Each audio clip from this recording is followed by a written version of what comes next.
There's nothing more heartbreaking than a man who has everything the world says he should want, yet goes to bed alone every night. Some of us know that feeling all too well, the hollow ache of success that means nothing when there's no one to share it with. Jorund the Quiet is the most feared Viking warrior in all of Norway.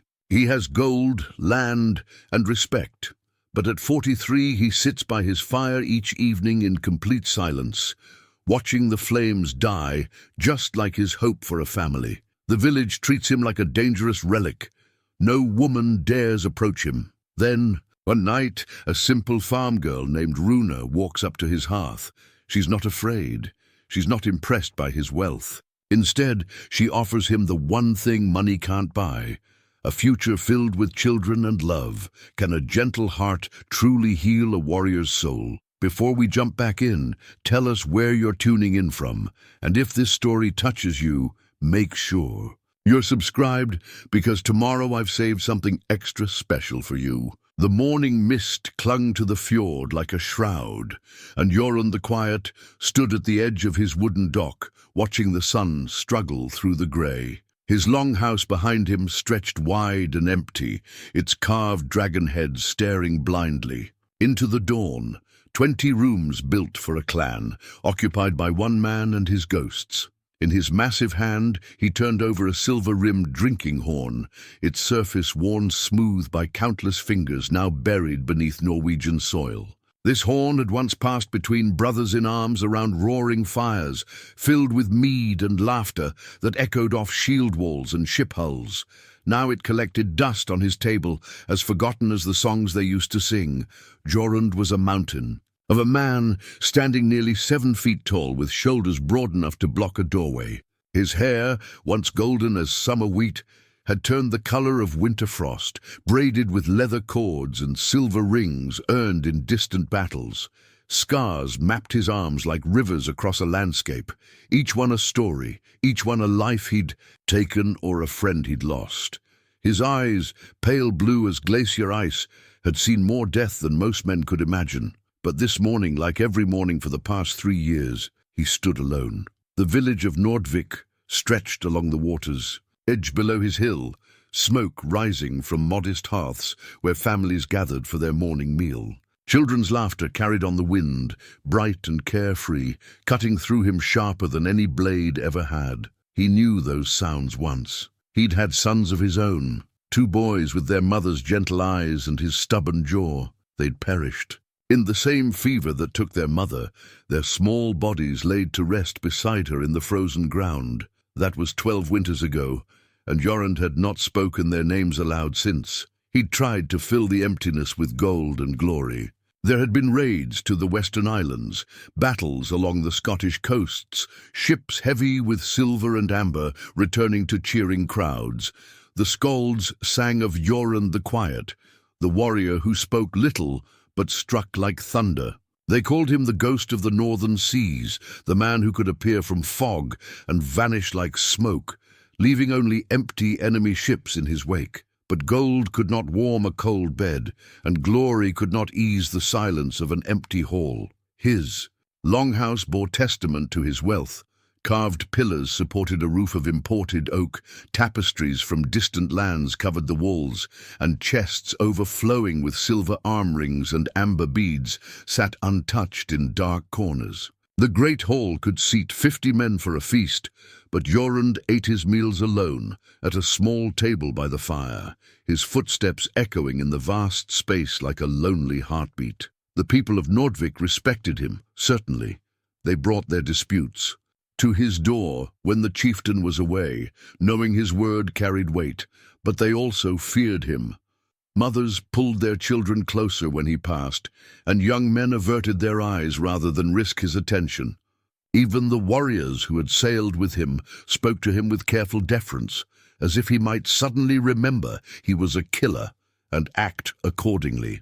It hadn't always been this way. Once he'd been Harold Ericsson's closest friend, sharing jokes and stories around the fire pit.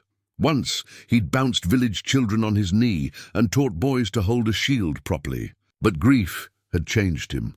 hardened him like iron in a forge, until he became something separate from the warmth of human connection. Down in the village, life moved with the steady rhythm of survival.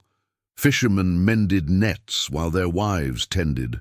Gardens stubborn enough to grow in the short Norwegian summer. Children chased geese between the houses, while elders sat in doorways, spinning wool and sharing gossip. It was a good life, simple and honest, but it felt as distant to Jorund as the southern lands he'd raided. Among these villagers lived Runa Thorsdottir, though few paid her much attention. She was not the kind of woman who turned heads or inspired. Songs, no golden hair like spun sunlight, no curves that made men stumble over their words. Instead, she was practical as her name, steady as the mountains, with brown hair she kept braided back and hands that bore the calluses of honest work. At 26, Runa had outlived both her parents and her only brother, lost to the same plague that had swept through Nordvvic 5 winters past. She'd inherited their small farm at the village edge, barely large enough to sustain one person, but she made it work through sheer determination and careful planning. Her vegetables grew straighter than anyone else's, her single cow gave more milk than beasts twice its size, and her chickens laid eggs, even in the deepest winter. What set Runa apart was not her appearance but her spirit, a quiet strength that reminded people of deep roots and flowing water. She never complained about her circumstances, never spoke bitterly of her losses, and never hesitated to help a neighbor in need. When the baker's wife fell ill, Runa brought bread. When old Magnus struggled with his sheep, she appeared with a willing pair of hands. She moved through the village like a gentle current, touching lives without making noise about it. But Runa had dreams beyond her small farm, dreams she kept carefully hidden, like seeds waiting for spring. She wanted children, not just one or two, but a house full of laughing voices and busy hands. She wanted to feel tiny fingers grip hers, to sing lullabies in the deep of winter, to watch young faces discover the world with fresh eyes. She wanted to build something lasting, something that would outlive her brief time under the northern stars. The problem was finding the right man to share that dream. The village boys her age had either sailed away seeking adventure or settled into marriages with prettier girls from prosperous families. The older men who remained were either already wed or showed little interest in taking on the burdens of a ready-made family with a woman who brought little dowry beyond her work-worn hands and generous heart, which is why Runa often found herself watching Jorund the Quiet from a respectful distance. She'd observed him during village gatherings, noting how he stood apart from the crowd like a lone tree on a windswept hill. She'd seen him at the market, purchasing supplies with few words and fewer smiles, his massive presence causing conversations to quiet and children to press closer to their mothers. Most people saw only the fearsome reputation, the blood-stained past, the dangerous solitude, but Runa saw something else entirely. She saw how his shoulders sagged when he thought no one was looking, how his eyes followed the sound of children's laughter with an expression of profound longing. She noticed how he left generous payments for goods without haggling, how he never raised his voice even when provoked, how he fed stray dogs and left coins for widows without calling attention to his kindness.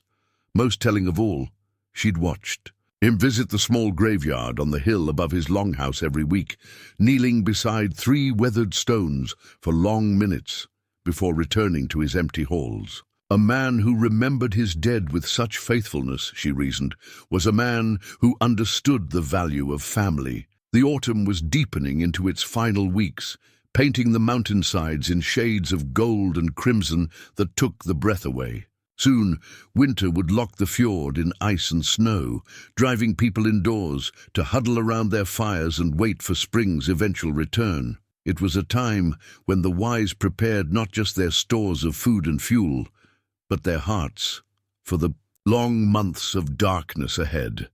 Runa made her decision on a morning when the first frost silvered the grass and her breath clouded in the crisp air. She'd spent enough seasons watching from afar, enough nights lying awake in her small bed, wondering what might be possible if she found the courage to act. Life was too short and too uncertain to waste on timid hopes and careful plans. That evening, as the sun set behind the mountains and painted the sky the color of forge fire, she made her way up the hill toward Jorund's longhouse. She carried nothing with her but her determination and a heart full of possibility. Her simple woolen dress was clean but not fine, her hair braided with everyday ribbon rather than silk. She was exactly what she appeared to be, a farmer's daughter, with dirt under her fingernails and dreams larger than her circumstances.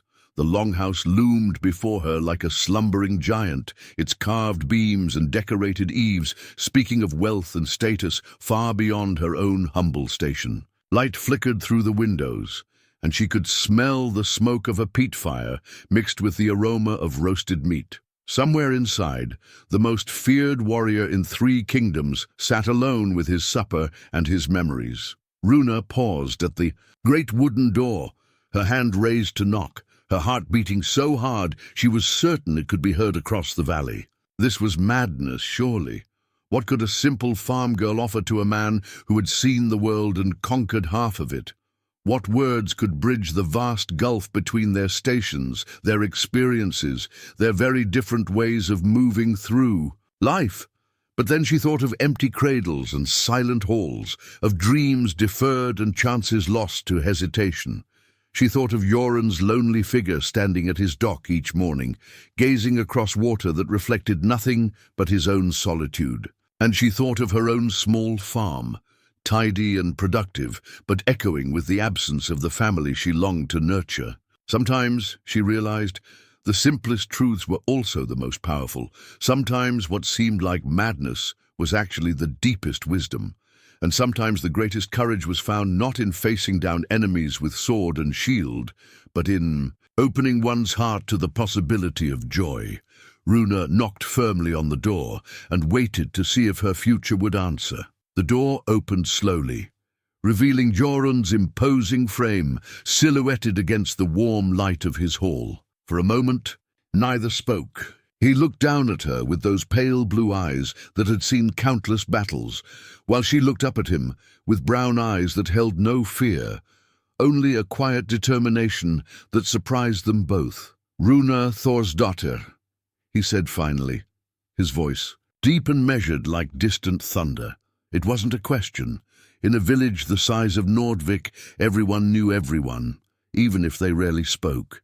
"Jorund Eriksson," she replied, inclining her head respectfully, but not dropping her gaze. "May I come in?" He stepped aside without a word, and she entered the great hall that had become legend throughout the northern lands. The space was even more magnificent than she'd imagined. Carved pillars rose like ancient trees toward a roof painted with scenes of heroic deeds, while tapestries depicting distant shores and fierce battles covered the walls. A massive fireplace dominated one end of the hall, its flames casting dancing shadows across the empty benches that could seat a small army. But what struck Runa most was not the wealth on display, but the profound loneliness that permeated every corner of the vast space. This was a hall built for fellowship, for shared meals and raucous storytelling, for the warm communion of clan and kinship. Instead, it echoed with the footsteps of one man who rattled around inside it like a single stone in an empty barrel. Jorund gestured toward the fire, where 2 chairs sat facing the flames. She settled into one while he took the other, his massive frame making even the sturdy furniture look delicate. On the small table between them lay his drinking horn, the silver-rimmed vessel that had once united him with fallen brothers, now as solitary as its owner. "You're far from your farm this evening," he observed, his tone carefully neutral. "Is there trouble?" Runa studied his weathered face in the firelight, noting the lines that spoke of too many winters and too much sorrow. His hands, she saw, were scarred but gentle as they rested on his knees. Hands that had dealt death across the known world, yet now handled his simple cup with the careful touch of someone who had learned that all things could be broken. "No trouble," she said quietly. "I came to talk with you about something important." He waited, patient as stone, while she gathered her thoughts. In her simple dress pocket, her fingers found the cool metal of her mother's wedding ring, a plain, iron band that had witnessed 30 years of marriage, 6 children born, and a love that endured through feast and famine alike. She drew strength from its presence, from the memory of her mother's gentle wisdom and fierce devotion. "I've watched you," she said simply, "not with gossip or idle curiosity, but with understanding. I see a man who has everything except the one thing that matters most." Jorund's expression remained carefully controlled, but she caught a flicker of something in his eyes, surprise, perhaps, or wariness. Men of his reputation were not accustomed to such direct speech, especially from village women who should know their place. "I see a man," she continued, "who visits 3 graves every week and stands alone at his dock every morning, looking across water that reflects only his own solitude. I see someone who has built a hall for a clan but lives like a hermit, who has gold enough to buy anything except the sound of children's laughter in his home." The fire crackled between them, sending sparks up the chimney like tiny stars seeking the night sky. Jorund's jaw tightened almost imperceptibly, and when he spoke, his voice carried a warning that had made grown warriors step back. "You speak of things you know nothing about, girl." But Runa didn't flinch. Instead, she leaned forward slightly, her brown eyes reflecting the firelight with a warmth that seemed to fill some of the emptiness around them. "I know about loss," she said softly. "I buried my parents and my brother in the same month. I know what it's like to wake up in a house that once held voices and find only silence. I know how it feels to set a table for one when your heart remembers setting it for 4. Something shifted in Jorund's expression, a crack in the carefully maintained armor around his heart. He'd expected many things from this unexpected visit, but not this gentle understanding of his deepest pain. "I know about dreams deferred," Runa continued, her voice steady but filled with emotion. "I know what it's like to want something so badly that the wanting becomes a physical ache, a hollow place that nothing else can fill. And I know about courage, the kind of courage it takes to risk your heart one more time when it's already been broken beyond repair." She reached into her pocket and withdrew her mother's ring, holding it up so the firelight caught the simple metal band. "This belonged to my mother. She gave it to me before she died and told me something I've never forgotten. She said that love isn't about finding someone perfect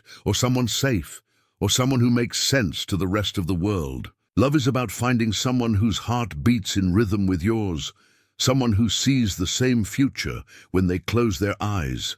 Jorund stared at the ring, then at her face, as if seeing her clearly for the first time. "What are you saying?" Runa took a deep breath, knowing that her next words would either change both their lives forever or send her back to her small farm with a broken heart and shattered dreams. But she'd come too far to retreat now, and the man sitting across from her deserved nothing less than absolute honesty. "I'm saying that I don't see Jorund the Quiet, the feared warrior whose name silences rooms and frightens children. I don't see the ghost of the northern seas or the killer of 100 battles." She leaned forward, her voice soft but unwavering. "I see a man who has forgotten how to hope, who has convinced himself that his chance for happiness died with his first family. I see someone who believes he's too broken, too dangerous, too stained with blood to deserve love again." She stood then, moving to kneel beside his chair so she could look directly into his eyes. Her hand, small and work-worn, reached out to rest gently against his chest, feeling the steady beat of the heart he'd thought was beyond repair. "I see the man I want to build a life with," she said simply. "I see the father I want for my children. And I'm here to tell you something that no one else has dared to say." Jorund's breath caught in his throat. Beneath her palm, his heart hammered against his ribs like a caged bird suddenly remembering how to fly. "I'll give you as many children as you want," Runa said, the words falling into the space between them like stones dropped into still water, sending ripples through everything they thought they knew about their lives. not as a bargain or a negotiation, but as a promise, not because you're wealthy or powerful, but because when I look at you, I see home. The silence that followed was profound, broken only by the whisper of flames and the distant sound of wind moving through the mountains. Jorund stared at her as if she were a vision conjured by loneliness and firelight, something too precious to be real. "You don't know what you're saying," he whispered finally, his voice rough with emotions he'd kept buried for years. "You don't know what I've done, what I am."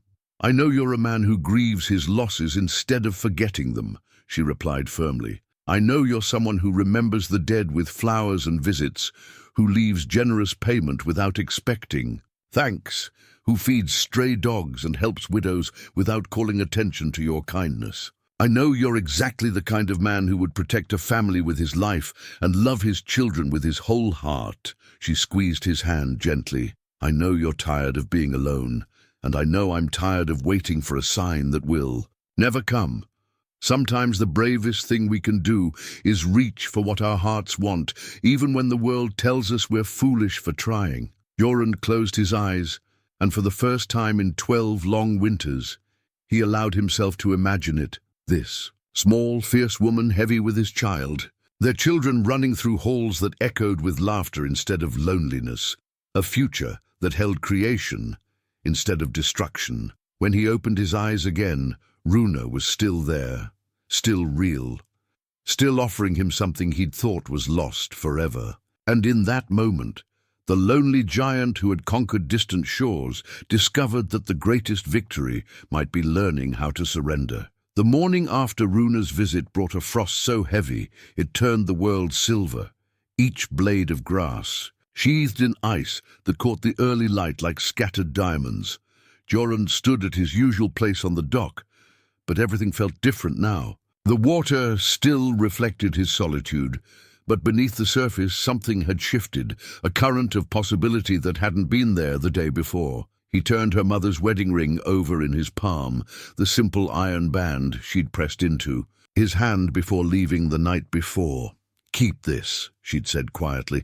"When you're ready to believe that love can heal even the deepest wounds, you'll know what to do with it." The weight of it was nothing compared to the weight of her words, which had followed him into sleepless hours and restless dreams. "I'll give you as many children as you want, not as a transaction between strangers, not as a desperate bargain for security, but as a gift freely offered from a heart that somehow saw past his reputation to the man buried beneath layers of grief and guilt." Down in the village, smoke rose from morning fires as families began their daily routines. He could hear the distant sound of children's voices carrying on the cold air, and for the first time in years, the sound didn't cut through him like a blade.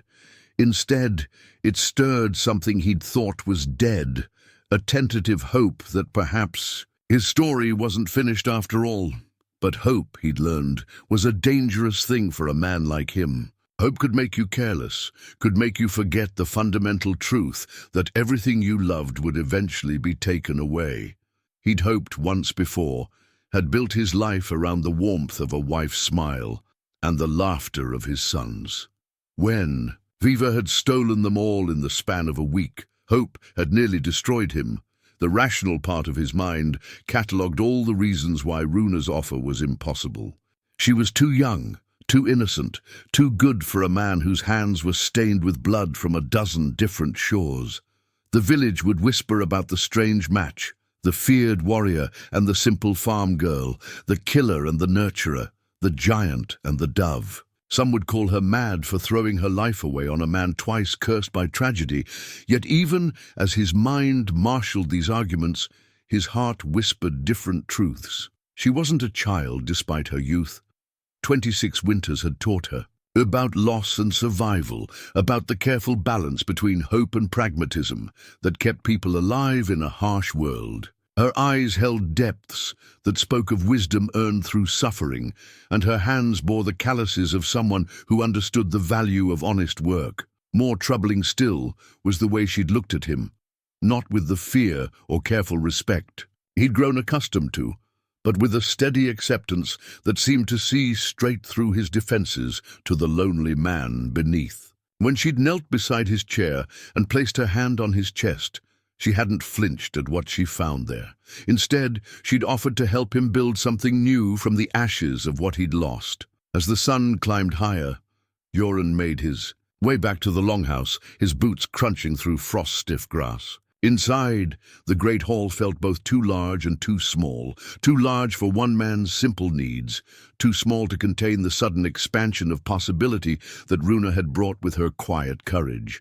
He found himself standing before the carved wooden chest where he kept his most precious possessions. Beneath layers of silk wrapping lay tokens of his first family, a small wooden horse he'd carved for his eldest son, a comb inlaid with amber that had belonged to his wife, a child's leather shoe that still smelled faintly of the boy who'd worn it for 12 years. These objects had been sources of pain, reminders of everything he'd failed to protect. But this morning, touching them felt different. The grief was still there, would always be there, but alongside it he felt something new, a sense that perhaps these memories didn't have to be endings. Perhaps they could be foundations instead, lessons learned about how precious and fragile family could be, wisdom that could help him protect whatever future he might be brave enough to claim. By midday, word of Runa's visit had begun to spread through Nordvvic like ripples across still water. In the village, where little happened to break the steady rhythm of survival, the sight of the farm girl climbing the hill to Jorund's longhouse had not gone unnoticed. The baker's wife had seen her pass, the fisherman mending nets by the shore had watched her approach the great door, and old Magnus swore he'd seen firelight in the windows far later than usual. The gossip was gentle at first, more curious than malicious. Runa was well liked, despite her humble circumstances, known for her kindness and her quiet strength. If she'd found the courage to approach the fearsome warrior, surely she had good reason. Perhaps she'd brought news of some threat to the village, or sought his help with some problem beyond her means to solve. But as the day wore on, and she was seen going about her usual tasks with a slight smile playing at the corners of her mouth, the speculation grew more pointed. There was something different about her manner, a lightness in her step, a brightness in her eyes that suggested her visit had gone better than anyone might have expected. "Mark my words," muttered Harold the fisherman to his wife as they prepared their nets for the afternoon's work. "There's more to this than meets the eye. That girl's got something in mind, and knowing Runa, it's not what any of us would expect." At her small farm on the village outskirts, Runa went about her daily chores with the same methodical care she'd always shown. But her thoughts were entirely elsewhere. Every few minutes she'd pause in her work, feeding chickens, milking her cow, checking the winter stores in her cellar, and remember the look in Jorund's eyes when she'd made her offer. She'd seen surprise there, certainly, and wariness, and something that might have been fear. But beneath all of that, she'd glimpsed something that made her heart race with possibility, a desperate hunger for the very thing she was offering, a longing so deep it had nearly brought tears to her eyes. Memory of his scarred hands holding her mother's ring with such careful reverence gave her strength when doubt crept in. This was a man who understood the value of precious things, who knew how to cherish what mattered most. If she could convince him to take the risk, if she could help him believe that love was worth the possibility of loss, then perhaps they could build something beautiful together. But first, he would need time to think, to wrestle with the ghosts of his past and the fears that had kept him isolated for so long. Runa was a patient woman. The land had taught her that good things grew slowly, that the best harvests came to those who planted carefully and waited with faith. She would wait for Jorund to find his courage, just as she'd waited for her own. And when he was ready, if he was ready, she would be there to help him take the first tentative steps toward a future neither of them had dared to imagine. 3 days passed before Jorund found the courage to leave his longhouse for anything. Beyond his morning vigil at the dock, The weight of Runa's offer had settled into his bones like winter cold, making every familiar routine feel strange and uncertain. He'd spent hours staring at her mother's ring, turning it over in his scarred palms, while the fire burned low and shadows danced across the empty hall. On the fourth morning, necessity finally drove him to the village market. His stores of meat were running low, and even a man wrestling with the possibility of love still needed to eat. He made his way down the familiar path, noting how the frost had begun to retreat as the sun climbed higher, leaving patches of brown earth exposed like promises of spring still months away. The market square buzzed with its usual activity: fishermen calling out their catch, farmers hawking root vegetables that would keep through winter, children darting between the stalls while their mothers bargained for household goods. But Jorund felt the change immediately. Conversations didn't stop when he appeared, but they shifted, became more pointed. Eyes followed his progress with curiosity rather than fear, and he caught fragments of whispered speculation carried on. The morning breeze. Seen her smile like that since before her family. About time someone took notice of that girl. Always said she had more sense than... He kept his expression carefully neutral as he approached Eric the butcher's stall, where sides of venison and mutton hung from iron hooks. Eric was a good man, honest in his dealings and not given to gossip, but even he seemed to radiate curiosity as he wrapped Jorund's usual order in clean cloth. "Fine morning," Eric observed, his tone carefully casual. "Frost's lifting early this year. Good for the farms." "Indeed," Jorund replied, counting out silver coins with deliberate precision. "Speaking of farms," Eric continued, unable to resist entirely, "young Runa's been looking particularly cheerful lately. Haven't seen her smile so bright since before the troubles." Jorund's hand stilled for just a moment before he completed the transaction. "She's a good woman. The village is fortunate to have her." Eric's eyebrows rose slightly at this unexpected endorsement, but he was wise enough not to push further. "Aye, that she is. Salt of the earth, that one. Be a lucky man who wins her heart." As Jorund made his way through the rest of his errands, he became increasingly aware of the village's attention. It wasn't hostile. These people had known him for years, had seen his grief, and respected his solitude. But there was a new quality to their interest, a hopeful speculation that made him uncomfortable in ways he couldn't entirely explain. At the grain merchant's stall, old Astrid smiled at him with unprecedented warmth. "Jorund, how nice to see you about. The weather's been fine for thinking, hasn't it?" "Thinking?" he asked carefully. "Oh, just thinking in general," she replied with innocent eyes that fooled no one. "Sometimes a person can think too much, of course. Sometimes the heart knows things the mind hasn't caught up to yet." He escaped her meaningful look, only to encounter Harold the fisherman, who clapped him on the shoulder with the familiarity of shared battles, but unusual enthusiasm. "Good to see you out and about, old friend. Been wondering when you'd tire of that empty hall of yours. Man needs company, needs conversation, needs... well, you know what a man needs." The most unsettling encounter came as he prepared to leave. The market square. Runa appeared at the vegetable stall across from him, selecting winter turnips with the same careful attention she brought to everything else. She wore a simple brown dress beneath her woolen cloak, her hair braided with practical efficiency, but something about her presence seemed to draw light like a flame draws moths. Their eyes met across the crowded space, and she offered him a small smile. Not the bold, challenging expression she'd worn in his hall, but something softer, more patient. It was the smile of someone who had planted seeds and was content to wait for them to grow. Someone who understood that the best things couldn't be rushed. The effect on the surrounding crowd was immediate and unmistakable. Conversations stuttered to a halt as people noticed the exchange, then resumed with renewed intensity. Jorund felt heat rise in his cheeks, a sensation he hadn't experienced since boyhood, and found himself caught between the desire to flee and the strange urge to cross the square and speak with her. In the end, he did neither. He inclined his head in polite acknowledgement and turned toward home, leaving behind a market square full of knowing looks and satisfied murmurs. Back at his longhouse, Jorund unpacked his purchases with mechanical efficiency, while his mind churned with uncomfortable thoughts.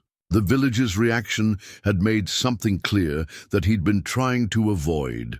Runa's visit hadn't been a private moment between two people exploring possibility. It was a public declaration, a statement of intent that had changed how the entire community saw both of them. He thought of the warmth in Astrid's voice, the meaningful claps on his shoulder, the way even the children had looked at him with new interest. For 12 years, he'd been Jorund the Quiet, the grieving widower, the dangerous relic of violent times. Now, suddenly, he was being seen as something else entirely, a potential husband, a possible father, a man who might yet have a future. And worth celebrating. The weight of expectation felt heavier than any armor he'd ever worn. What if he disappointed them? What if he proved too broken, too set in his solitary ways, too haunted by loss to become the man Runa deserved? What if he tried to love again and lost everything a second time? As evening approached, he found himself drawn to the small graveyard on the hill behind his longhouse. The 3 stones stood silent in the gathering dusk. His wife Sigrid, his sons Olaf and Magnus, all claimed by fever in the space of 7 days. He'd carved the runes himself, marking their resting place with symbols that would endure long after. His own grief had been forgotten. "I don't know what to do," he said aloud, his breath misting in the cold air. "She's offering me everything I thought I'd lost forever, but I'm terrified of wanting it, terrified of losing it again." The stones offered no answer, but the wind through the bare trees seemed to whisper of cycles and seasons, of death that made room for new life, of endings that could become beginnings if a person found the courage to let them. Standing there, among his beloved dead, Jorund began to understand that his choice wasn't really about whether to risk his heart again. His heart was already involved, had been since the moment Runa knelt beside his chair and offered him the impossible gift of hope. The question now was whether he would find the strength to honor that gift, or let fear transform it into another source of regret. Winter's grip tightened on the fjord with each passing day, ice forming at the water's edges and snow dusting the mountain peaks like scattered flour. The shorter days and longer nights drove people indoors earlier, creating a sense of intimate confinement that made secrets harder to keep and unspoken feelings more difficult to ignore. A week had passed since Jorund's uncomfortable venture to the market, and he'd spent the time in careful avoidance of any situation that might lead to another public encounter with Runa. But isolation, he was discovering, could be its own form of torture when your mind insisted on circling back to the same impossible possibility with each revolution of thought. On this particular evening, as snow began to fall in earnest for the first time that season, an unexpected knock interrupted his solitary supper. Jorund opened the door to find Magnus Ironhand, his former second-in-command from their raiding days, stamping snow from his boots and grinning with the easy camaraderie of shared dangers survived. "Going to leave an old friend freezing on your doorstep?" Magnus asked, pushing past Jorund's surprised form into the warmth of the hall. "I've ridden 3 days through this cursed weather to see how the famous Jorund the Quiet fares in his retirement." Magnus was a bear of a man, nearly as tall as Jorund, but broader through the chest, with a red beard that showed more grey than he cared to admit, and laugh lines that spoke of someone who found joy even in dark times. He'd been Jorund's shield brother. For 15 years, the one man who could speak frankly without fear of consequences. "Magnus," Jorund said, genuine warmth creeping into his voice for the first time in days. "What brings you so far from your own hearth?" "Business in Bergen and curiosity about you," Magnus replied, settling into one of the chairs by the fire with the ease of long friendship. Though I'll admit, after talking to young Eric at the market, my curiosity has grown considerably. Jorund poured mead into 2 horns, including the silver-rimmed one that had sat empty for so long. And what exactly did Eric tell you? Oh, nothing dramatic. Just that the most feared warrior in the northern lands has been seen smiling at farm girls, and looking less like a man planning his own funeral. Magnus accepted the mead with a grateful nod. Naturally, I had to see this miraculous transformation for myself. They drank in comfortable silence for a moment, watching snow swirl past the windows like restless spirits. Finally, Magnus leaned back in his chair and fixed Jorund with the direct stare that had made him such an effective battlefield commander. "Tell me about her." "Who?" Jorund asked, though they both knew the pretense was pointless. "The woman who's put light back in your eyes, and the village talking like a nest of sparrows. The one who's made you remember you're a man instead of a monument to grief." Jorund turned his drinking horn slowly in his hands, watching firelight play across its polished surface. "Her name is Runa. She's—" He paused, struggling to find words that could capture the essence of what she'd offered him. "She's not what you'd expect. The best ones never are," Magnus said sagely. "Tell me what makes her different from the parade of suitable wives the village elders have probably thrown at you over the years." "She sees me," Jorund said simply, then immediately felt foolish for the admission. But Magnus only nodded, as if this made perfect sense. "Ah, one of those. The dangerous kind who looks past the reputation to find the man underneath." He took another drink. "What did she do, this Runa? Walk up to your door and demand your attention?" Despite himself, Jorund found his lips quirking upward. "Something like that. She told me she'd give me as many children as I wanted." Magnus choked on his mead, coughing and sputtering, while Jorund watched with something that might have been amusement. When his friend finally recovered, his eyes were bright with tears and disbelief. "She what?" "You heard correctly. This slip of a farm girl marched up to the most fearsome warrior in 3 kingdoms and offered to bear his children. Just like that. Just like that." Magnus stared at him for a long moment, then threw back his head and laughed. A booming sound that filled the hall with warmth and echoed off the carved rafters. "By Thor's hammer, I like her already. Tell me you didn't turn her away with some noble speech about being too dangerous for decent women." Jorund's silence was answer enough. "You fool," Magnus said, but his tone was fond rather than critical. "Do you have any idea how rare it is to find someone who will offer you exactly what your heart wants most? Most of us spend our lives settling for what we can get, convincing ourselves it's enough. This woman hands you your deepest desire on a silver platter, and you're sitting here brooding about whether you deserve it. It's not that simple. It's exactly that simple. You want a family. She's offering to give you one. The only complication is the voice in your head telling you that happiness is too dangerous to risk." Magnus leaned forward, his expression growing serious.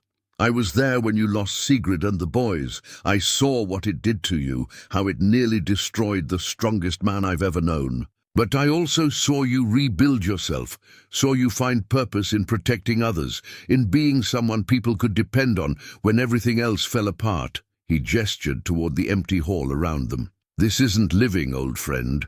This is just waiting for death to take you the way it took them, waiting for time to make the pain bearable, waiting for some sign that it's safe to care about something again." "And if I lose her too?" Jorund asked quietly.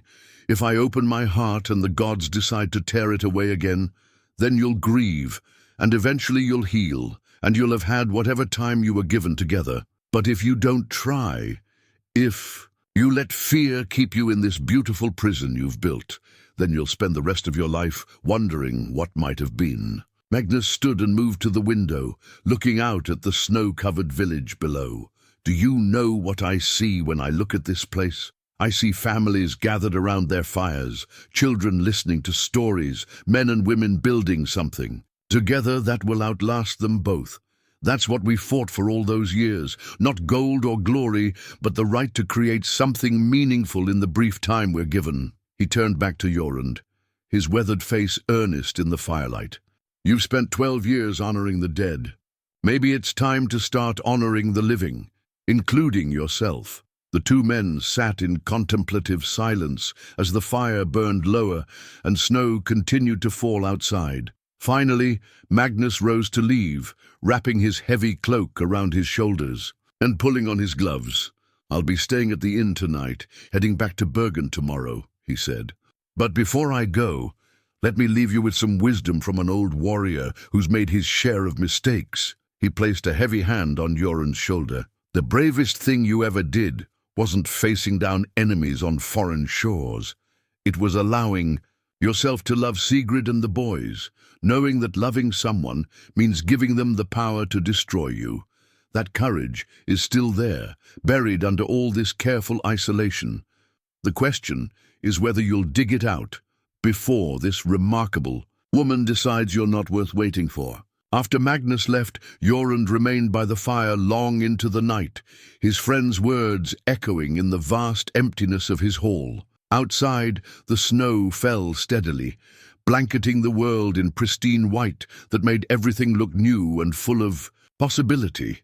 The morning after Magnus's visit dawned clear and cold, the fresh snow sparkling under a pale sun that promised little warmth but much beauty. Jorund woke with his friend's words still echoing in his mind, particularly the challenge about honoring the living instead of just the dead. As he performed his morning routine, he found himself pausing frequently, caught between old habits and new possibilities. Down in the village, Runa was learning that patience had its own particular challenges. 2 weeks had passed since her bold visit to Jorund's longhouse, and while she'd meant what she said about waiting for him to find his courage, the waiting itself was proving more difficult than she'd anticipated, not because she doubted her decision.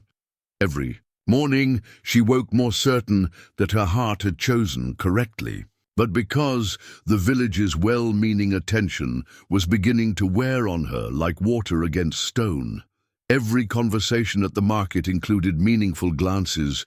Every neighbor who stopped by her farm had some gentle observation about the wisdom of taking chances, and even the village children seemed to watch her with curious eyes. This morning brought Astrid, the grain merchant's wife, appearing at Runa's door with a basket of fresh bread and a determined expression that suggested this was no casual visit.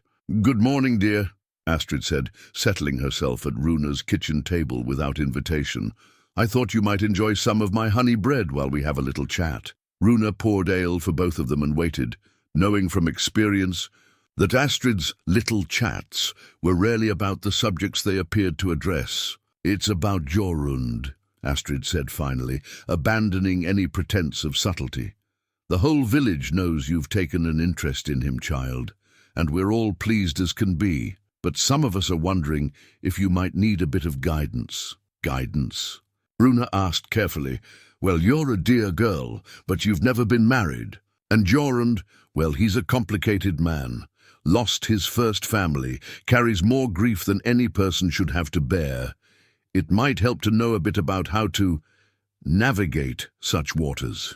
Runa set down her cup with deliberate care. "What exactly are you suggesting, Astrid?" The older woman leaned forward, her eyes bright with the earnestness of someone who genuinely believed she was helping. "Men like Jorund need careful handling. They're like wounded animals. You move too fast, speak too boldly, and they'll bolt for the hills. You need to be gentle, subtle. Let him think he's the one making all the decisions." "I see." Runa's voice remained level, but something in her tone made Astrid pause. "Now, don't take offense, dear. I'm only trying to help. We all want to see you happy, and we all think it would be wonderful if Jorund found companionship again, but you have to be realistic about your approach." Runa stood and moved to the window, looking out at her small but tidy farm. The vegetable garden was dormant now, covered in snow, but she could picture it as it would be in spring, neat rows of growing things, carefully tended and patiently nurtured. She'd built this life through direct action and honest work. not through manipulation or careful maneuvering. Astrid, she said finally, turning back to face the older woman, I appreciate your concern, but I didn't approach Jorund with games or strategies. I approached him with honesty about what I want and what I'm willing to give. If that's too bold for him, then perhaps he's not the man I thought he was. Astrid's eyebrows rose at this unexpected show of backbone. But dear, surely you can see that a man of his standing, his reputation doesn't sleep cold at night. Runa interrupted gently but firmly. His wealth doesn't ease the loneliness in that empty hall, and his past glories won't give him the children he still dreams about. I offered him something real, something that matters. If he's too afraid to reach for it, no amount of gentle maneuvering on my part will change that. The grain merchant's wife stared at her for a long moment, clearly reassessing the quiet farm girl she thought she knew. You're stronger than you. Look, she said finally, I have to be. Life taught me that early. After Astrid left, Runa found herself restless in a way that had nothing to do with the older woman's visit. She tried to focus on her usual tasks, mending a torn cloak, planning her spring garden, checking her stores for the long winter ahead, but her thoughts kept drifting to the question that had been growing more insistent with each passing day. How long should she wait? She'd meant what she told Jorund about patience, about understanding that some seeds needed time to grow, but she was also practical enough to know that some seeds, no matter how carefully planted, simply wouldn't take root. At what point did patience become foolishness? When did hope transform into delusion? These thoughts were interrupted by an unexpected knock at her door. She opened it to find a stranger, a large man with a red-grey beard and laugh lines around, his eyes stamping snow from his boots and looking remarkably cheerful for someone traveling in such weather. You'd be Runa, he said, not a question but a statement delivered with obvious satisfaction. I'm Magnus Ironhand, old friend of a certain brooding giant who's been making himself miserable for the past 2 weeks. Runa invited him in, intrigued. Despite her caution, Magnus accepted a cup of ale and settled himself comfortably at her table, as if they'd known each other for years. I've just come from Jorund's longhouse, he said without preamble. Spent the evening listening to him tie himself in knots over whether he's worthy of happiness. Thought it might be illuminating to meet the woman who's caused such delightful turmoil. And what's your verdict? Runa asked, finding herself liking this direct, warm-hearted man despite the strangeness of the situation. My verdict is that you're exactly what he needs, and he's too scared of his own shadow to see it clearly. Magnus leaned back in his chair, studying her with eyes that missed nothing. The question is, what are you prepared to do about it? What do you mean? I mean that Jorund is a good man trapped by his own fears. He wants what you're offering more than his next breath, but he's convinced himself that wanting it makes him selfish, that reaching for it makes him foolish, that losing it again would destroy what's left of his soul. Magnus paused to drink, then continued. He's not going to come to you, lass. Not because he doesn't want to, but because he's forgotten how to believe he deserves good things. If you want him, really want him, you're going to have to be the brave one again. Runa was quiet for a long moment, processing this insight from someone who clearly knew Jorund better than almost anyone. What are you suggesting? I'm suggesting that sometimes the kindest thing you can do for someone is refuse to let them hide from their own happiness. I'm suggesting that if you meant what you said about giving him children and love, you might need to show him what that could look like instead of just telling him. Magnus rose to leave, wrapping his cloak around his broad shoulders. At the door, he turned back with a grin that transformed his weathered face. For what it's worth, I think you're good for him. Haven't seen him laugh in years. But he came close. Last night when he told me about your proposal. That's worth fighting for, don't you think? After he left, Runa sat by her fire and thought about courage.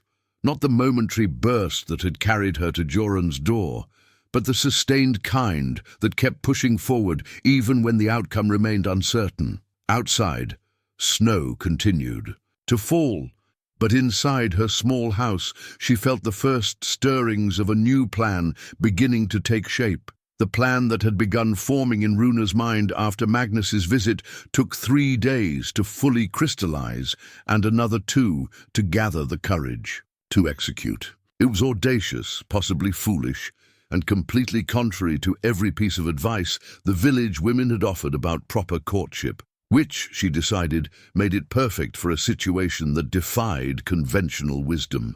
On a crisp morning, when the sun painted the snow-covered fjord in shades of gold and pink, Runa loaded her small sledge with supplies and began the journey to Jorund's longhouse. But this time, she wasn't going as a supplicant hoping for an audience.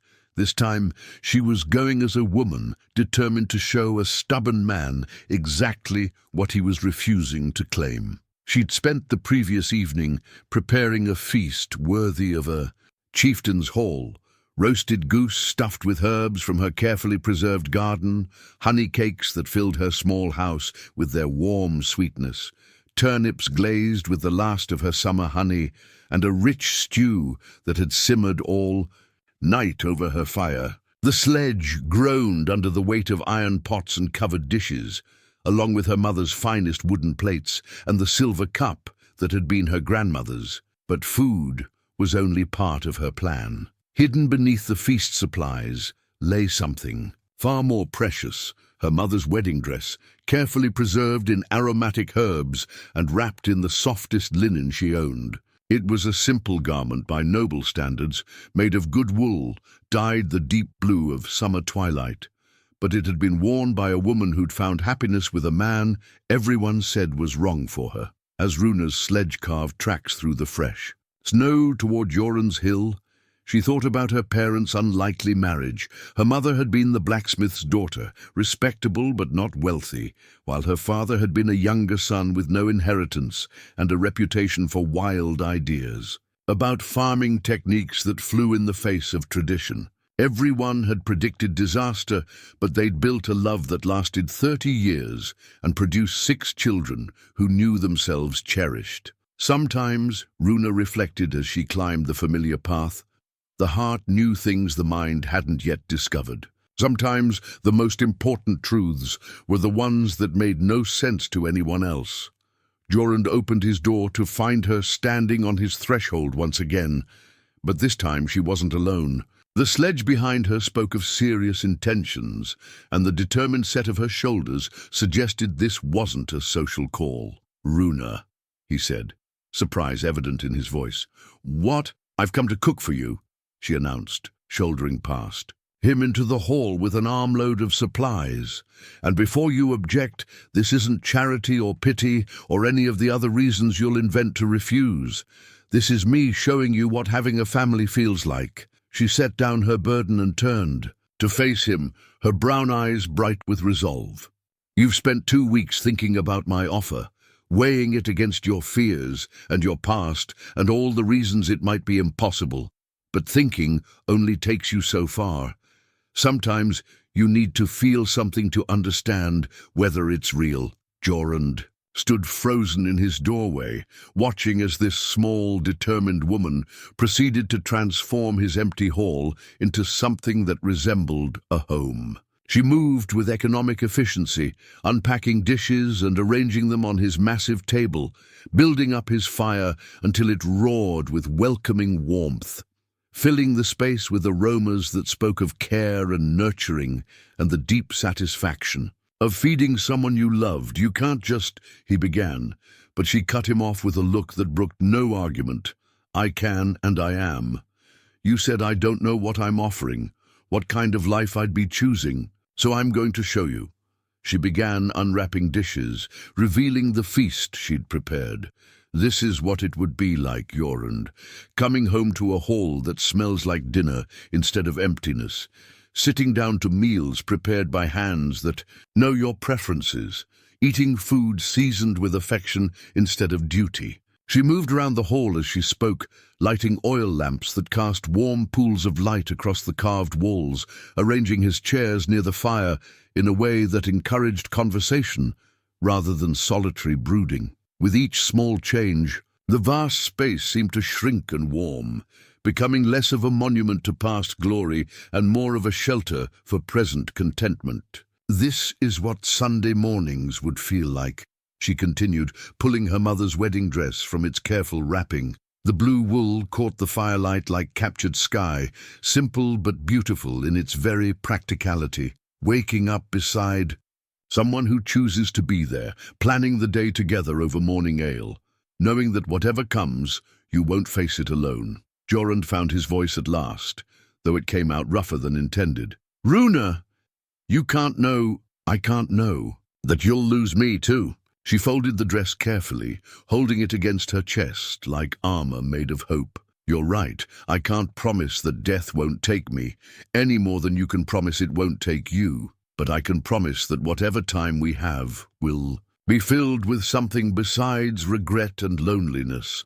She moved closer to him, close enough that he could smell the herbs she'd used to preserve the dress, close enough to see the flecks of gold in her brown eyes. "This is what evening would feel like, not sitting alone by your fire, remembering everyone you've lost, but sitting together, planning for the children we'll have, the life we'll build, the future that will outlast both of us." Something in Jorund's carefully constructed walls began to crack. The hall around them had been transformed by her presence, filled with light and warmth, and the kind of domestic contentment he'd thought was lost to him forever. He could almost see it, could almost believe in the picture she was painting of. Shared meals and quiet conversations, and the gentle chaos that children would bring to these empty rooms. But then, as if summoned by his moment of weakness, memory struck with brutal clarity. He saw Sigrid lying pale and still in their bed, heard the silence that had followed his son's final fevered breaths, felt again the crushing weight of loss that had nearly destroyed him. The fear rose like bile in his throat, sharp and bitter and absolutely certain. "No," he said, stepping back from her and the dangerous hope she represented. "You need to leave, take your food, take your dreams, and find someone else to build them with." Runa's face showed no surprise, only a sadness that seemed older than her years. "You're afraid. I'm realistic. I'm cursed, Runa. Everyone I love dies. My first wife, my children, my shield brothers, my family. They're all gone, and I'm still here. I won't watch you die too. So instead, you'll watch yourself die a little more each day, alone in this beautiful tomb you've built." She shook her head, genuine pity in her expression. "That's not honoring their memory, Jorund. That's spitting on the gift they gave you." "What gift?" The words came out harsh, angry. "What possible gift comes from burying everyone you love?" "The gift of knowing how precious love is," she said simply. "The gift of understanding exactly how much every moment matters. Most people take their families for granted, assume they'll always be there. You know better. You know that love is rare and fragile and worth fighting for precisely because it can be lost." She began repacking her supplies with the same efficiency. She'd shown in unpacking them, but her movements carried a finality that made something twist painfully in Jorund's chest. "I'm not going to wait forever," she said quietly, not looking at him as she worked. "I meant what I said about patience, but I won't spend my whole life hoping you'll find courage that may not exist. If you can't see past your fear to the man, you could still be. Then perhaps the village is right, and you really are just a dangerous relic from violent times." The words hit him like physical blows, each one finding its mark with devastating accuracy, but it was what she said next that stopped his breath entirely. "The saddest part is that your Sigrid would be ashamed of what you've become." Jorund's vision went red. "You know nothing about my wife." Runa finally looked at him then, and what he saw in her eyes wasn't anger or hurt, but a compassion so deep it was almost unbearable. "I know she loved you enough to give you children. I know she fought to stay with you until the very end. And I know that if she could see you now, see you throwing away the chance for happiness because you're too afraid to risk grief, it would break her heart all over again." She finished packing in silence, while Jorund stood frozen, her words echoing in his mind like the tolling of funeral bells. When she reached the door, she paused without turning around. when you're ready to stop dishonoring their memory with your cowardice, you know where to find me. But don't wait too long, Jorund. Even the most patient hearts eventually learn to beat for someone else. The door closed behind her with quiet finality, leaving Jorund alone in his hall with the lingering sense of the feast she'd prepared and the devastating truth she'd spoken. For the first time in 12 years, he wondered if the greatest enemy he'd ever faced wasn't death or loss or the cruel indifference of fate.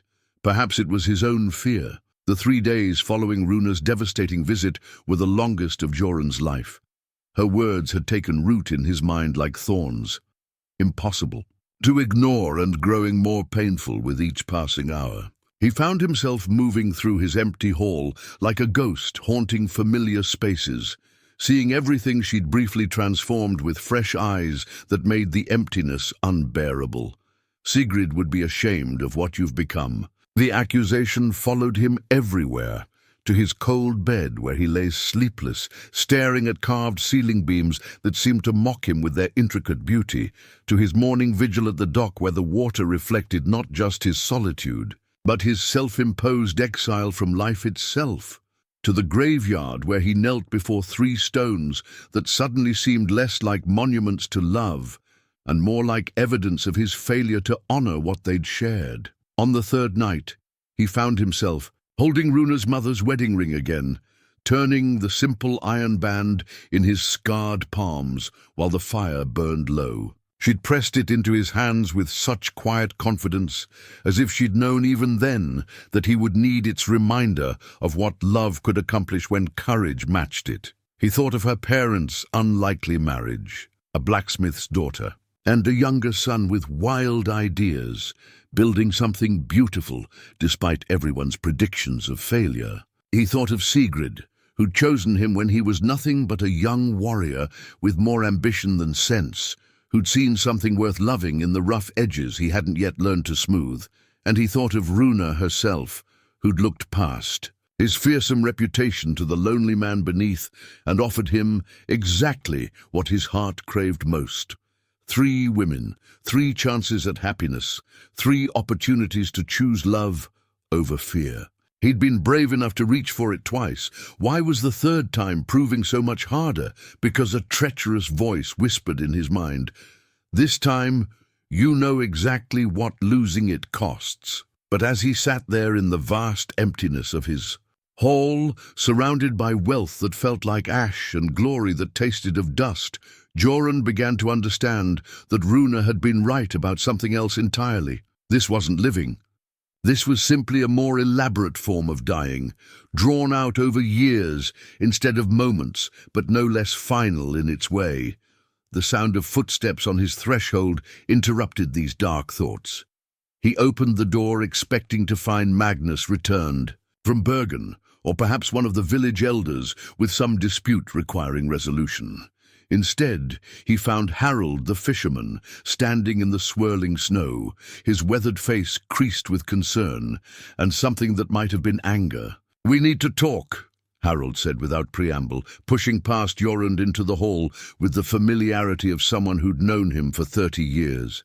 "Harold." Jorund closed the door against the wind. "What brings you out in such weather?" "You. Udo, you stubborn fool."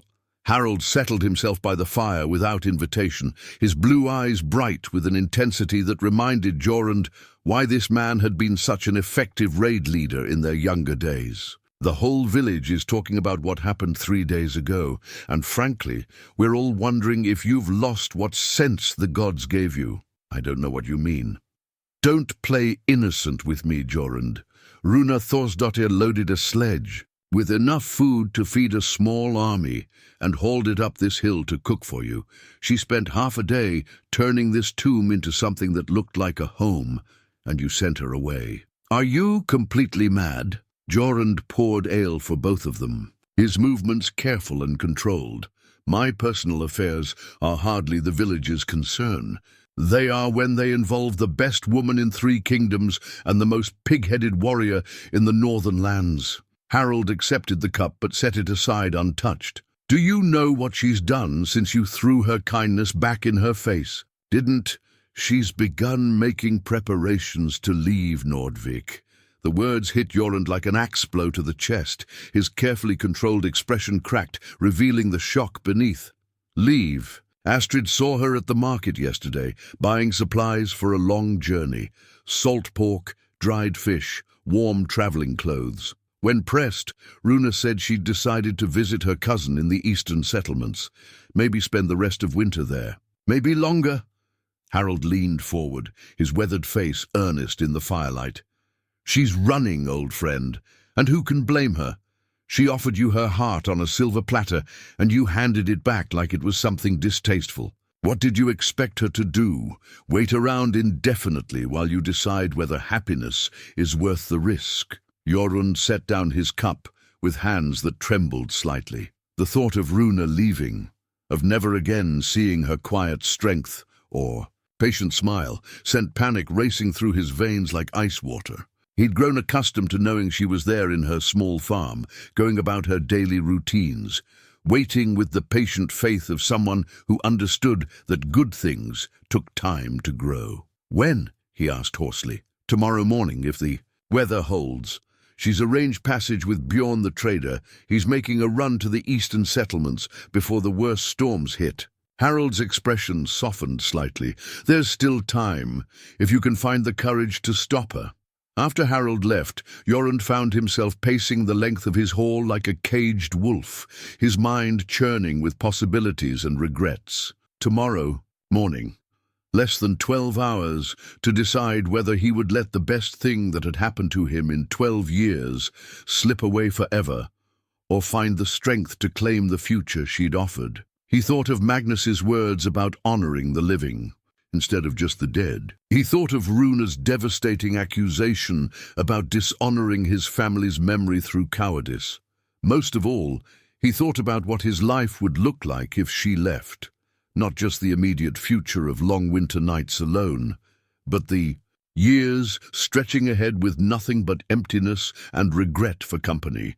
The truth settled over him with startling clarity. He was terrified not just of losing love again, but of never having it at all. The pain of Sigrid's death had been devastating, but it had been the price of 12 years of happiness, of 2 beautiful children, of a life filled with purpose and joy. What he was choosing now, this careful isolation, this safe emptiness, wasn't protection from pain. It was the guarantee of a different kind of suffering, slower and more corrosive, but no less destructive. As the night deepened and snow continued to fall outside his windows, Jorund made his way to the wooden chest where he kept his most precious possessions. He touched each memento of his first family with gentle reverence. The carved horse, the amber comb, the small leather shoe, and for the first time in years, he felt their presence not as reproach, but as blessing. They had loved him. In their brief time together, they had chosen him and trusted him, and built something beautiful with him. They had given him the knowledge of what family could be, the understanding of how precious and powerful love could be when 2 hearts beat in harmony. That wasn't a curse to be feared, but a gift to be treasured and shared. Standing there among the tokens of his past, Jorund finally understood what Runa had been trying to tell him. The greatest dishonor to Sigrid's memory wasn't risking his heart again. It was refusing to use the capacity for love she'd helped him discover. The cruelest betrayal of his sons' brief lives wasn't the possibility of having other children, but the certainty of having none at all. He thought of Runa's mother's ring still warm from his palm where he'd held it so many nights, and made his decision. Tomorrow morning, he would either convince the most remarkable woman he'd ever met to stay and build a future together, or he would spend the rest of his life knowing he'd been too afraid to reach for happiness when it stood directly in front of him. But first, he had preparations to make.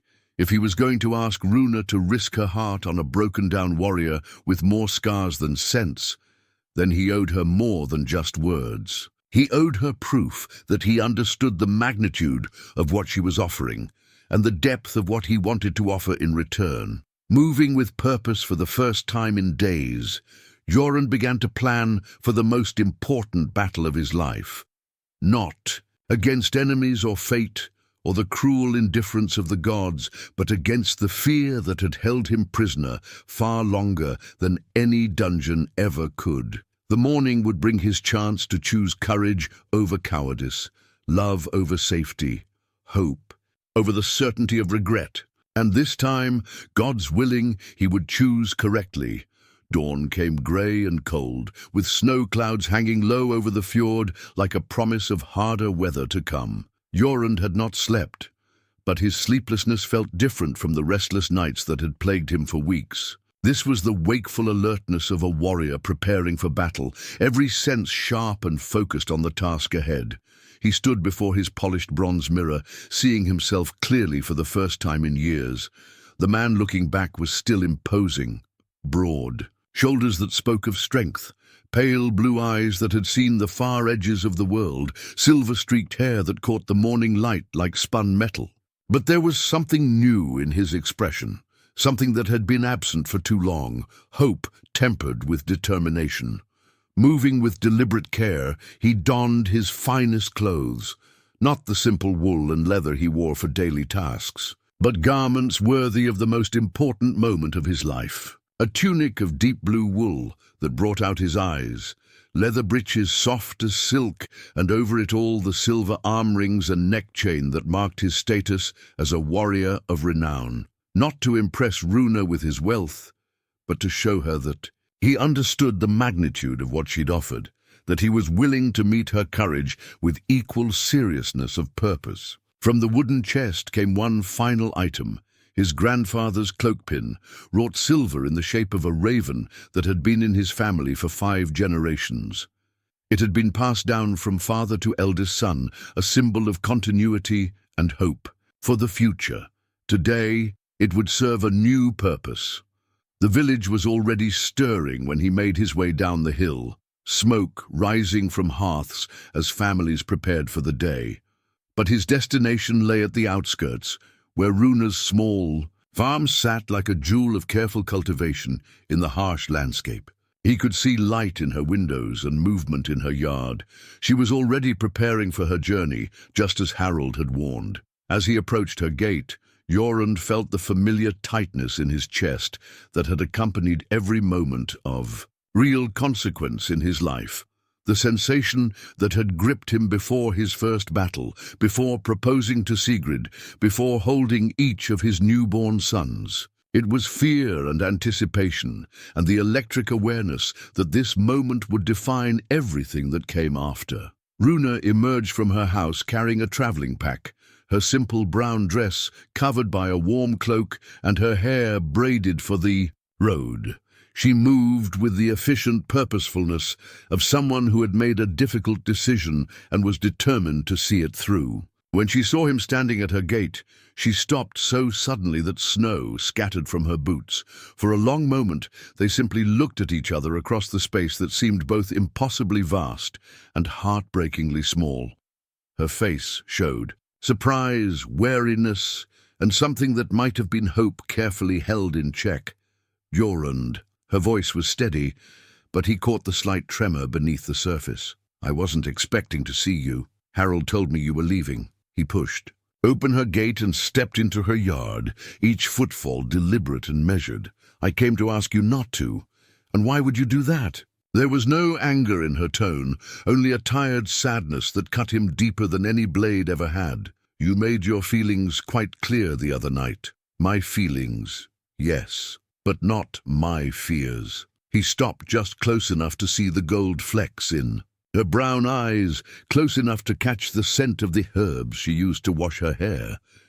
I was afraid, Runa, terrified of wanting what you offered, of losing it again, of proving that I'm too broken to deserve happiness. She set down her pack, her attention fully focused on him now. And what's changed? I realized that fear was making me dishonor everything Sigrid and I built together. She didn't love a coward who hid from life. She loved a man who fought for what mattered to him. I've spent 12 years forgetting who that man was. From his cloak, he withdrew her mother's wedding ring, the simple iron band catching the pale morning light. You asked me to keep this until I was ready to believe that love could heal even the deepest wounds. I want to give it back to you. Not because I don't believe, but because I do." Runa's eyes widened as he continued, his voice growing stronger with each word. "I want to give it back to you, so you can wear it at our wedding, so our children can see the ring that brought their parents together, so it can continue the story your mother started, the story of love conquering fear, of two hearts choosing each other despite what the world might say." "Jorund," she whispered, but he pressed on, needing to say everything before his courage faltered. "I can't promise I won't die. I can't promise you won't die. I can't promise that loving each other won't sometimes hurt more than we think we can bear." He held out the ring, his scarred hand steady despite the hammering of his heart. "But I can promise that whatever time we have will be filled with something worth remembering. I can promise that our children will know themselves loved beyond measure. And I can promise that every day I wake up beside you will be a day I choose gratitude over fear." The snow began to fall more heavily around them, dusting their shoulders and catching in Runa's hair like scattered stars. She stared at the ring, in his palm, then up at his face, searching for something that would tell her whether this moment was real or just another dream deferred. "You're asking me to stay," she said finally. "I'm asking you to build a life with me, here, anywhere, whatever. You choose. I'm asking you to teach me how to be happy again." Runa stood motionless in the falling snow, her brown eyes moving from the ring in Jorund's outstretched palm to his face and back again. The silence stretched between them like a held breath, filled with the weight of everything that had brought them to this moment. Her bold offer, his fearful rejection, the weeks of doubt and longing that had followed. When she finally spoke, her voice was barely above a whisper. "Do you know what you're asking?" "I'm asking for the chance to love you the way you deserve to be loved," he said simply. "I'm asking for the privilege of watching you grow round with our children, of hearing their first words and teaching them to walk. I'm asking for morning, conversations over shared meals and evening talks by our fire, and all the ordinary precious moments that make a life worth living." She took a step closer, close enough now that he could see the unshed tears brightening her eyes. "And when the fear comes back, when you wake in the middle of the night, remembering what you lost before, convinced that loving me is just another way to invite tragedy, then you'll remind me that love isn't about avoiding loss. It's about making the time we have matter. You'll help me remember that Sigrid and my sons would want me to honor their memory by living fully, not by hiding from joy." His voice roughened with emotion. "And I'll hold you close and choose gratitude for whatever time we're given together." Runa reached out with trembling fingers and touched the ring in his palm, the simple iron band that had belonged to her mother, that had witnessed 30 years of marriage built on love and trust and the daily choice to cherish each other despite an uncertain world. "My mother told me something before she died," she said softly. "She said that the bravest thing a person can do is bet their whole heart on love, knowing that hearts can be broken. She said that's what separates the living from the merely surviving." She lifted her eyes to his, and in them he saw not just acceptance, but something deeper, a fierce joy that transformed her entire face. "I've been surviving for too long, Jorund. I want to live, with you, beside you, building something beautiful together." Her fingers closed over the ring, then over his hand, warm and sure and absolutely certain. "Yes, yes to all of it. The children, the life, the love that's worth risking everything for. Yes to choosing courage over safety, hope over fear." The relief that washed over Jorund was so profound it nearly buckled his knees. For a moment he simply stood there in the swirling snow, holding her hand and marveling at the way the world had suddenly become bright with possibility. Then, moving with the careful reverence of someone handling something infinitely precious, he slipped the ring onto her finger. It fit perfectly, as if it had been waiting all these years for this moment, this woman, this choice to love, despite the certainty of loss.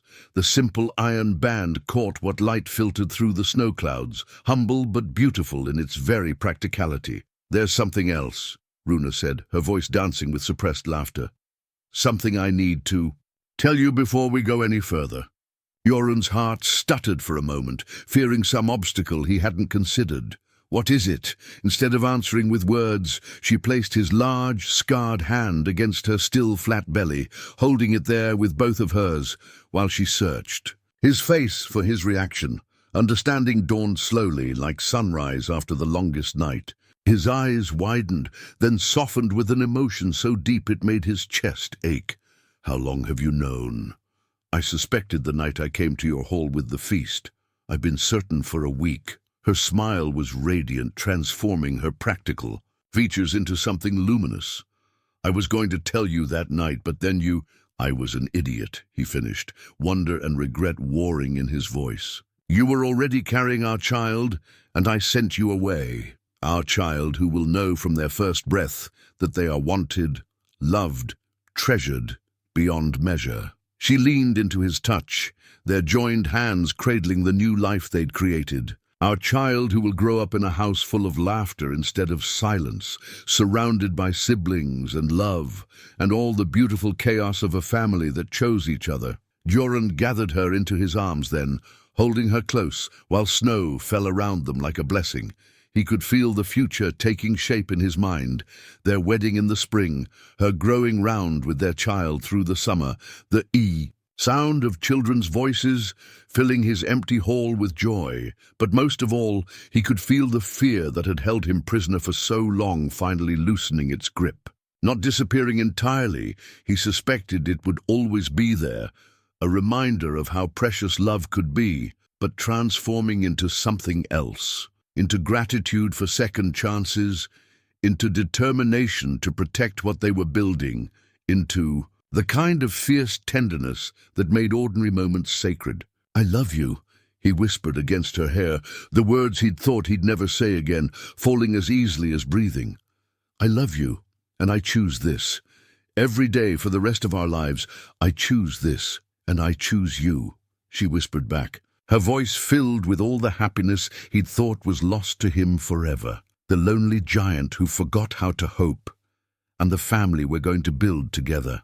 2 years later, on a morning when spring painted the fjord in shades of green and gold, Jorund stood at his dock, watching the sunrise with a very different heart than the one that had greeted so many lonely dawns before. The water still reflected his image, but now it showed a man transformed, not by wealth or glory, but by the daily miracle of choosing love over fear. Behind him, his longhouse hummed with the gentle chaos he'd once thought was lost forever. Runa moved through the grate, all with their 6-month-old daughter Astrid, balanced on her hip while she supervised the morning meal. Their son, for Runa had been right about giving him as many children as he wanted, was due before summer's end, and her growing belly spoke of promises kept and dreams made manifest. The hall itself bore little resemblance to the empty monument it had once been. Colourful tapestries now warmed the walls, alongside Runa's carefully tended herbs hanging in fragrant bundles. The massive table that had once seated only Jorund's solitary meals now accommodated not just his growing family, but the steady stream of visitors drawn by Runa's generous spirit and excellent cooking. This morning brought Magnus Ironhand, returned from yet another trading expedition, with stories to tell and gifts for his namesake, little Astrid, whose middle name honored the friend who'd helped her father find his courage. The big warrior sat by the fire, enchanted as always, by the tiny girl who reached for his red beard with fearless curiosity. "She has your eyes," Magnus observed, gently extricating his beard from small, grasping fingers. "But her mother's good sense, thank the gods." "Early to tell about the good sense," Jorund replied with the easy humor that had returned to him like a recovered memory. "She tried to eat a handful of ash from the fire pit yesterday. That's exploration, not foolishness," Runa interjected from where she sat mending one of Jorund's tunics. She wants to understand her world. That's a gift, not a flaw. The conversation was interrupted by a commotion outside, voices raised in excitement rather than alarm. Through the windows they could see a crowd gathering in the village square. Below, people pointing toward the harbour, where a familiar ship was making its way towards shore. Eric's returned from the southern trading run, Magnus said, recognizing the vessel. About time. I was beginning to worry the spring storms had delayed him indefinitely. But as the ship drew closer, it became clear this wasn't a routine homecoming. The vessel rode low in the water, heavy with cargo, and flew pennants that spoke of exceptional success. More importantly, there were passengers aboard, women and children who clearly weren't part of Eric's usual crew. By the time the ship reached dock, half the village had gathered to witness the arrival. Jorund and his family joined the crowd, Runa carrying Astrid, while Jorund's protective hand rested on her shoulder. The months since their marriage had taught him to balance his warrior's instincts with a husband's gentleness, to be strong without being fearsome. Eric himself was first off the ship, his weathered face bright with satisfaction as he surveyed the gathered crowd. "Good people of Nordvvic," he called out, "I bring news from the southern settlements, and passengers seeking new homes in lands where strong hearts and willing hands are always welcome." What followed was the kind of story that would be told around winter fires for generations to come. Eric had arrived in the southern trading towns to find them struggling with overcrowding and failed harvests. Families who had once prospered were facing the choice between starvation and exile, their children growing thin, while their elders spoke of the rich lands and generous people of the northern fjords. "I told them about us," Eric continued, his voice carrying easily across the crowd, "about Nordvvic, where the fishing is good and the soil grows strong crops for those wise enough to tend it properly. About people who know the value of hard work and honest dealing, who welcome neighbors instead of fearing strangers." The passengers, 3 families in total, including children ranging from toddlers to teenagers, stood uncertainly on the dock. Their few possessions gathered around them like defensive walls. They had the look of people who had traveled far on hope alone, unsure of their welcome, but desperate enough to risk disappointment. It was Runa who stepped forward first, shifting Astrid to one arm while extending her free hand to the nearest woman, a mother clutching a baby not much older than their own daughter. "Welcome to Nordvvic," she said simply. "You must be exhausted from the journey. There's hot food waiting, and we'll find you places to rest while you decide where you'd like to build your homes."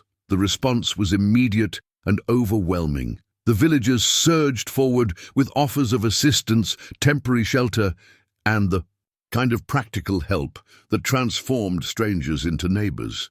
Within an hour, the new arrivals were settled around fires throughout the village, their children playing with local youngsters while their parents discussed opportunities and possibilities with the easy acceptance that marked close communities. Watching it all unfold, Jorund felt something settle into place in his chest, a sense of completion he hadn't even realized he'd been seeking. This was what Runa had been trying to show him that night. She'd transformed his hall with her feast and her dreams. This was what family really meant, not just the bonds of blood or marriage, but the choice to create something larger than yourself, something that would welcome others and grow with time. "You're thinking deep thoughts," Runa observed, leaning against his shoulder while Astrid dozed in her arms. "I'm thinking about legacy," he admitted. "About what we leave behind when our time comes. I used to think it was just about gold and reputation, about having your name remembered in songs. But this," he gestured toward the scene before them, "where their neighbors welcome strangers with open hearts and willing hands. This is what really matters. The kindness we show, the love we share, the way we make the world a little warmer for the people who come after us." Runa smiled, the same patient, knowing expression she'd worn that first night when she'd offered him the impossible gift of hope. "That's what I've been trying to tell you all along. The children we have, the life we build, the love we choose." Every day, that's the only immortality that truly matters. As evening approached and the spring stars began to appear in the darkening sky, Jorund and his family made their way back up the hill to their home. The longhouse awaited them, warm with firelight and rich with the sense of dinner cooking. Through the windows they could see the village below, settling into its nighttime rhythms, families gathering around their hearths to share the day's events and plan for tomorrow's possibilities. Standing in his doorway with his wife and daughter, feeling the gentle movement of his unborn son beneath his palm, Jorund understood at last what it meant to be truly wealthy. Not in silver or reputation, but in the daily choice to love despite uncertainty, to hope despite loss, to build something beautiful in the brief time given to every human heart. The lonely giant who had once thought himself cursed had learned the greatest truth of all, that love, freely given and gratefully received, was the only treasure that multiplied when shared. And in that knowledge, he found the peace that had eluded him for so long, the contentment that comes from understanding that some stories have endings worthy of their beginnings.